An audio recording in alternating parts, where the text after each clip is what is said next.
I've been in the mission field for almost 20 years. I've done my theological studies. But one thing I've seen that after running this Chai 316 for almost 3 years now, that it's been so difficult to share the gospel to the intellectuals. One of the reasons is because I'm not equipped myself, or even the staff that we have here. They have studied theology, but in terms of evangelism, it's very different. All we need is apologetics, actually. It's such an important need of the hour. Because in this way, we can share the gospel intellectually, rationally, and have times of discussions and debates. And through that, we can share the good news of Jesus. In fact, I sat down with the number of people from the corporate world and the marketplace. When I asked them, how often do you get to share your faith? I could honestly say that I found 99% of them say, I just keep my faith to myself, I don't share it. They're not equipped enough to answer the questions their colleagues are asking. See, generally we are used to waiting for people with problems so that then we bring them to church and we pray for them. But today, the questions they have is far bigger than what we think of.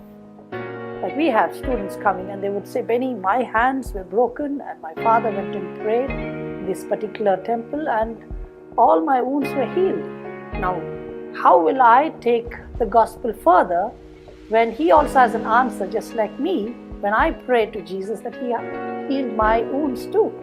But what we need is to sit down and intellectually talk and reason things out, and through that way share the good news. And that's why apologetics is the need of the hour, that we all need to be equipped if you want to do evangelism in the urban sectors.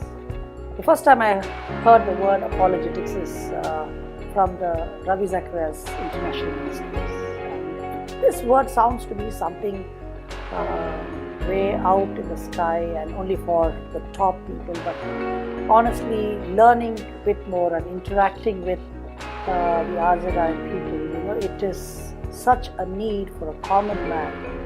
And everyone can get equipped and share the good news of Jesus. It's just that you need to make time, intentional time, to study the Word and to study about how to defend what you believe even before you try to give an answer to somebody else.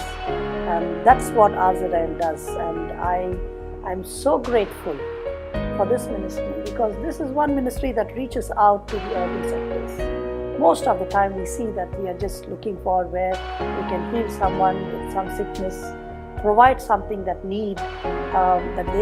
Maybe it's financial, it can be physical. But what do we do with intellectuals? The question comes down is, can a person who is healthy and wealthy still come to Christ? Or are we always waiting for something to be broken in their body and then share the gospel? But I believe that Jesus came to reach out to even people like Nicodemus or Zacchaeus, who were physically whole, but you see that spiritually they were empty. And I think apologetics is something, can be a great tool to reach out to them at that point of need.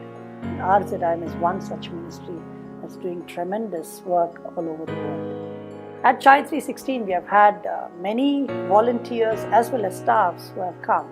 And most of them come from theological colleges. But honestly, I've hardly seen anyone who's able to sit down and talk to a person from another faith in terms of evangelism, in terms of how to turn a fun conversation into a Christ-centered conversation.